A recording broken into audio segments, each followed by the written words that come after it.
Hello again. Today's video looks at the unspoken theme of the novella, which is homosexuality. In this video, I'm going to be looking at this question about Stevenson's purpose. Is he writing to suggest that homosexuality should not be a crime, or is he, like the majority of society at the time, suggesting that it is a crime? I'm going to argue in this video that he's going for the former, that he thinks homosexuality shouldn't be a crime, and indeed that the whole tragedy on this novel, is because of society's attitudes towards homosexuality. So in an early draft of the book, Stevenson has Dr. Jekyll confess, "From an early age, I became in secret the slave of certain appetites." And such an observation inevitably leads us to wonder what such appetites could have been. And the very fact that he doesn't explain what they are suggests to us that it's something of which the Victorian reader would definitely disapprove. So that's a strong hint towards homosexuality, and a strong hint that he's defending homosexuality is that he says this is an appetite that has come from an early age. In other words, Stevenson is suggesting that homosexuality is innate. It happens to us from an early age. It's not something that is culturally transmitted or learned. You can't be taught to be homosexual. It's something that you're born with. And then further evidence, if you like, is that he felt he had to cut this from the final novella. He couldn't put this in because it would have been too shocking for his readers. So his support for homosexuality has to be much more subtle and less obvious even than this, which was quite subtle to a modern audience, but wouldn't have been seen as subtle to a Victorian one. For some, as the books, so that should be some of the book's other characters, as well as the first readers of the book, unaware that Jekyll and Hyde are the same person, the relationship between the two must have appeared puzzling. So when Utterson suddenly imagines that the relationship is based on blackmail, and that Hyde must be having a sexual relationship with Jekyll, and Jekyll is therefore paying Hyde to keep that secret, that would make complete sense to the Victorian reader. And Stevenson deliberately sets up the novel this way. So you've got a structural point to make here. The reason we find out so late that Jekyll and Hyde are the same person is so that we can have that suspicion that Jekyll has a homosexual relationship with Hyde. Stevenson wants us to suspect that, even though it's false. He obviously doesn't. But he does want homosexuality to be at the forefront of the reader's mind. And that's why he delays the information about who these two characters really are. Well, let's look at some of the context of homosexuality at the time that the novel is written. So some 14 years only before the novel is written, there's a huge scandal in Victorian London.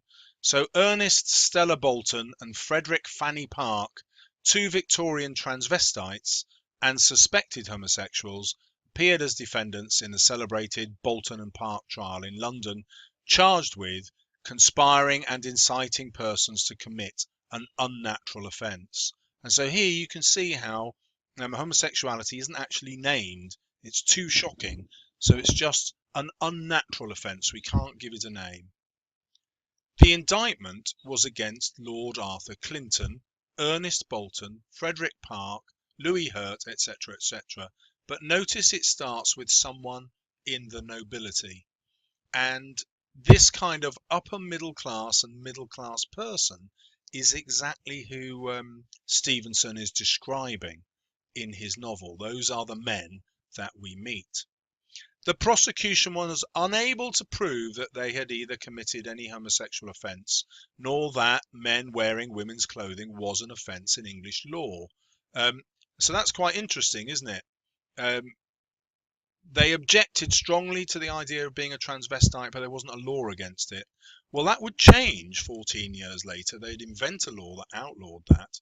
In bold down here, I've put this crucial information. Even though they were all acquitted, Lord Arthur Clinton killed himself before his trial. That shows you how much of a taboo being a homosexual was. And if Jekyll is indeed homosexual and Hyde is the embodiment of that, so Hyde is able to indulge in all those homosexual acts that Jekyll himself can't, then you can see why Jekyll would be happy to indulge in such extreme behavior, because there is no other way for him to indulge his true nature.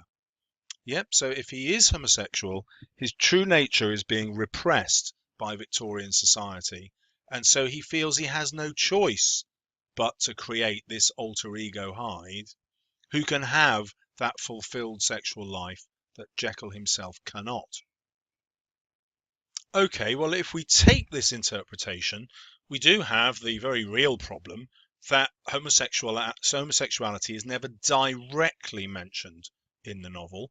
But as we've seen, it's not directly mentioned in society either. It's just unnatural acts. So let's look at the context in 1885 when the novel was actually written. Homosexuality and blackmail were frequently linked in this period. Section 11 of the Criminal Law Amendment Act 1885, the year in which Stevenson was writing his tale, made gross indecency a nebulous term that was not precisely defined, a criminal activity. In practice, the act was primarily used to prosecute homosexuals on the flimsiest of evidence and was dubbed a blackmailer's charter. In other words, if you had some evidence that someone was homosexual, you hadn't actually caught them in a sexual encounter, but you had some evidence, you could go to that person and say, I'm going to reveal this. Prior to that, they could have said, well, go ahead, reveal it. My friends know who I am. But now the threat of revelation would lead to jail, because they would reveal something that would be termed gross indecency and you could be sent to jail for it. So it was much more common to be blackmailed. Jekyll and Hyde is published a year later in 1886, and then the trial of Oscar Wilde, which we'll see, only I've changed that. I'm going to change that to 1885. So yes, the trial of Oscar Wilde only 9 years later gives us a good insight into what was going on in the minds of Victorians just 9 years before. So just 4 years after the publication of Jekyll and Hyde, in 1889, there was another massive scandal. The Cleveland Street scandal occurred when a homosexual male brothel in Cleveland Street, Fitzrovia, London, was raided by police after they discovered telegraph boys had been working there as rent boys, in other words, as prostitutes. A number of aristocratic clients were discovered, including Lord Arthur Somerset, equerry to the Prince of Wales. The Prince of Wales's son, Prince Albert Victorand, Lord Euston, were also implicated in the scandal. And I've included that here because it tells us what is current in society at that time. So people in the know would have been aware of homosexuality, particularly amongst the ruling classes or the upper middle class. It would have been happening reasonably frequently because the criminal cases had not yet come to court. But at the same time, there would have been this tremendous fear about what would happen if you did get caught. And that, if you like, is the mood of the novel. Hyde, his name is Hyde, because he has to keep himself hidden. And in this reading of the novel, it's Jekyll's sexuality that is hidden. And Jekyll's sexuality is released through Hyde. When Hyde is described as hardly human, we don't just have to see that in evolutionary terms. We can see that as a description of what he's like in terms of the Victorian attitude towards sexuality. So if we return to those quotations about Hyde, that we looked at in the evolutionary video, they also act exactly as a metaphor for the Victorian disgust at homosexual practices. Throughout the narrative, Mr. Hyde's physical appearance provokes disgust. He is described as ape-like, troglodytic. That obviously works with the evolutionary aspect, but hardly human could also show how they see homosexuality as unnatural, and again, troglodytic, an earlier form of man.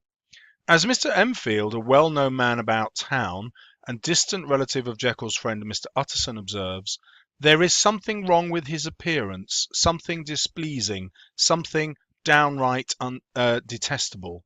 And this could be the very reason why no one can name precisely what it is that is wrong with his appearance. And it's because there is nothing wrong with his actual appearance. It's their reaction to it. Just as 1 minute a Victorian male may seem a figure of respect and someone to look up to, and then the Victorian reader finds out that they're homosexual and their whole perception changes. But the person looks exactly the same. And that's why Hyde is never given a physical description which we can see is disgusting, because the chances are he isn't. So he isn't visibly disgusting. He affects them on an emotional level because of their homophobia. And this is exactly the same kind of language that is used in the law with this idea of gross indecency. We can't describe it because it isn't actually palpable and real a lot of the time. It's just our perception of it. So there are other events in the novella where Stevenson deliberately tries to get us to see the homosexuality as a real event in the novel without spelling it out. Why would the respectable Jekyll grant the vile Hyde free access to his house, let alone alter his will so that the event of his death or a disappearance Hyde will inherit? When the reader finds this out, they will automatically leap to the conclusion that there is a significant relationship that is being kept hidden, and homosexuality is the only really logical choice to make. For Mr. Enfield, there can be only one answer: blackmail, I suppose. An honest man paying through the nose for some of the capers of his youth. And so when Enfield deliberately suggests blackmail, that's the way Stevenson is leading us. Again, he wants the context of the novel to be about homosexuality because he wants to challenge the Victorian view of whether homosexuality should be a criminal offence. Stevenson, because of the era in which he was writing, could not make specific reference to homosexuality, as I've shown.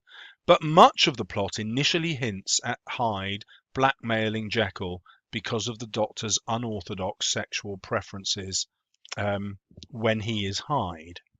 There are also lots of other hints. So Dr. Jekyll is a bachelor.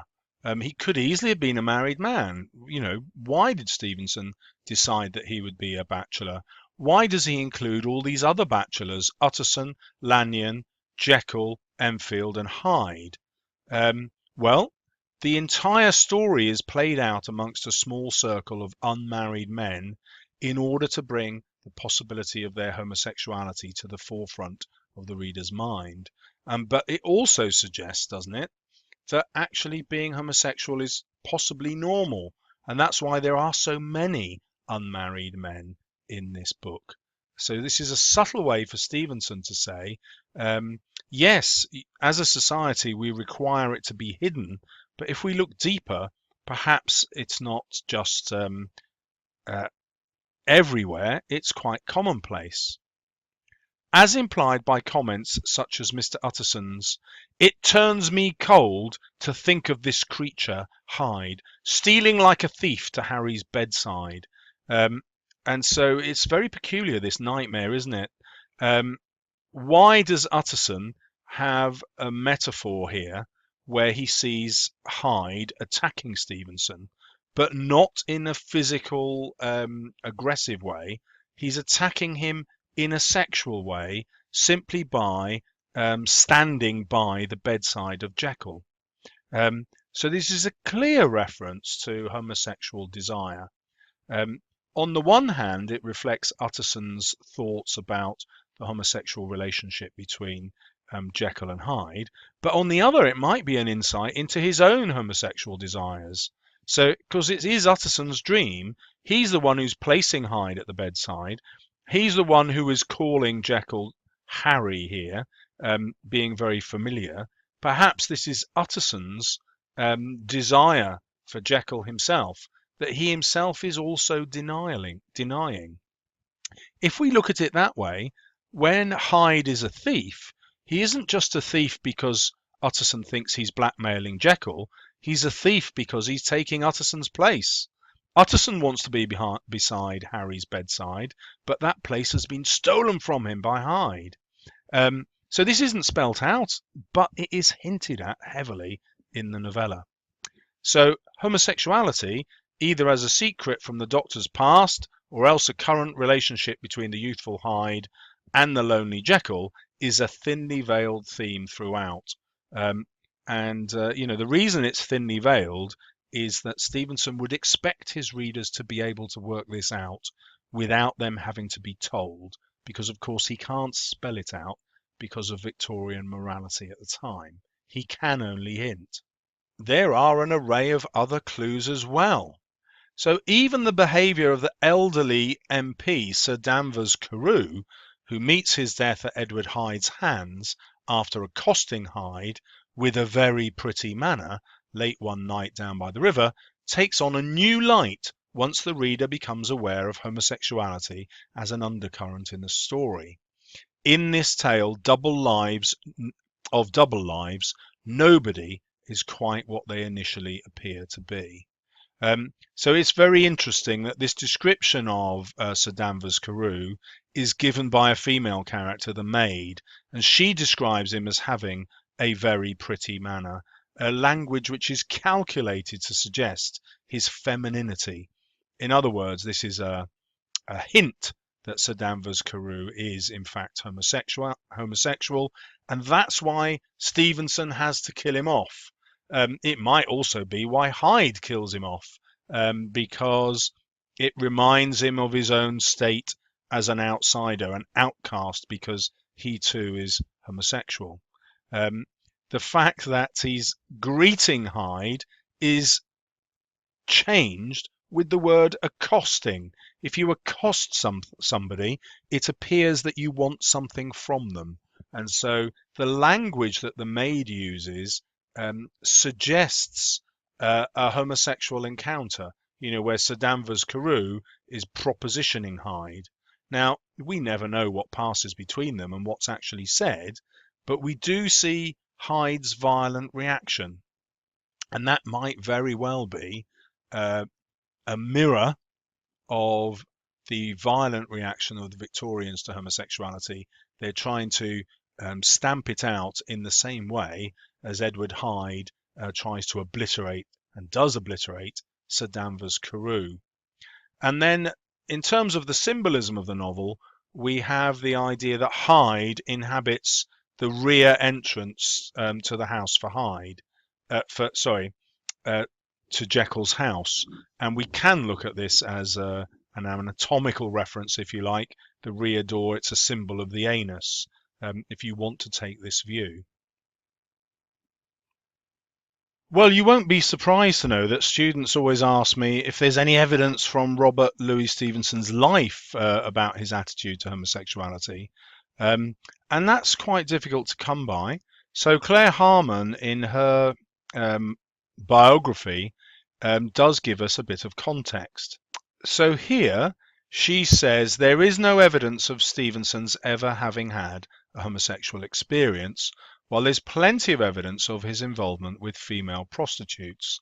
But similarly, there isn't a lot of evidence of him having any sexual relationships with women his own age. He seems to have been especially attracted to older women. The one he married, Fanny Osborne, was a married mother when he fell in love with her, and he crossed the Atlantic and the North American continent to win her away from her husband. So this doesn't appear to be the action of someone who's homosexual, but it is the action of an outsider, and it's also the action of someone who's rejecting Victorian society. You know, he went off and lived in America. He also went off and lived in Samoa. He escaped a lot of that Victorian society, which was repressive. Okay, fair enough, but does that mean he had any sympathy for homosexuality? Well, his manner of dress was notably fey. Fey here, I guess, means feminine and delicate, and he was extremely attractive to men. Scholar Andrew Lang, who was gay, said that Stevenson possessed more than any man I ever met the power of making other men fall in love with him. So we've got perhaps a biased scholar, because he is gay, who sees how attractive Stevenson is, or perhaps that isn't bias at all. Perhaps that's the very kind of witness you'd want, who would be able to assess how sympathetic another person was to homosexuality. Harman surmises that Stevenson can't have been unaware of the homoerotic force field he generated. So in other words, she's convinced that he is highly attractive to homosexual men, would have met them, and would have been at ease in their company. And she concludes he rather enjoyed it, given that he was a man with an insatiable appetite for attention and affection. So he presumably, according to Harman, has encouraged the attention of homosexual men, not necessarily in a sexual way, but such a person couldn't find homosexuality disgusting and couldn't find homosexuals disgusting. Instead, he would have found society's reaction to homosexuality disgusting. And that is why he kills off Hyde, because the Victorian society would insist on that. The homosexual criminal must be punished. But it's also why he kills off Jekyll, because he's suggesting that if a person is not able to be truly themselves, then they cannot truly exist. And because Jekyll is not allowed to be truly himself, he dies. Stevenson kills him off. And in this reading of the novel, he's suggesting that Jekyll has had to die because of the constraints of Victorian society and hypocrisy. So there you go. I hope you've managed to follow that. Good luck in your revision. And if you'd like more videos, don't forget to subscribe. Well done for getting to the end.